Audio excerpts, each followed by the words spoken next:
Life সাপোর্টে পাই 5 থেকে 6 দিনের মতো আপু স্ট্রাগল করেন এবং তারপর উনি ইন্তেকাল করেন। এবং আমি স্বৈরাচার সরকারের আমলে সব ধরনের রিস্ক নিয়ে আমি সামনে এসে বলেছি যে আমার বাবা মারা গেছেন।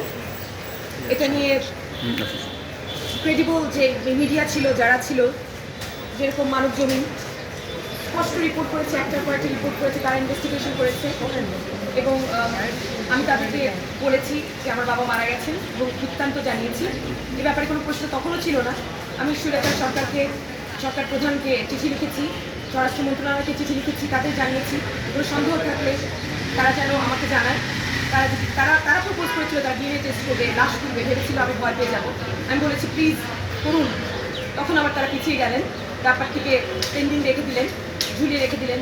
স্থানে স্থানে আমরা হ্যারাসমেন্টের শিকার হলাম।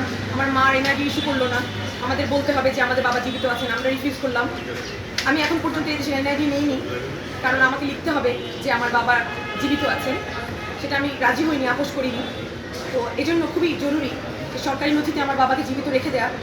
এই মর্মান্তিক এই যে একটা অবিচার, এই যে একটা লঙ্ঘন, মানবাধিকার লঙ্ঘন, এটার অবশ্যই একটা সুরাহা দরকার ছিল এবং আজকে মাননীয় আদালত আমাদেরকে লেট ডাউন করে। ব্যারিস্টার সামিয়া তানজিন চৌধুরী। আমি আমার বাবার একমাত্র মেয়ে, বড় সন্তান। আমার বাবা মরহুম আবুল হারিস চৌধুরী প্রধানমন্ত্রীর রাজনৈতিক সচিব এবং বাংলাদেশ জাতীয়তাবাদী দলের প্রাক্তন যুগ্ম মহাসচিব ছিলেন।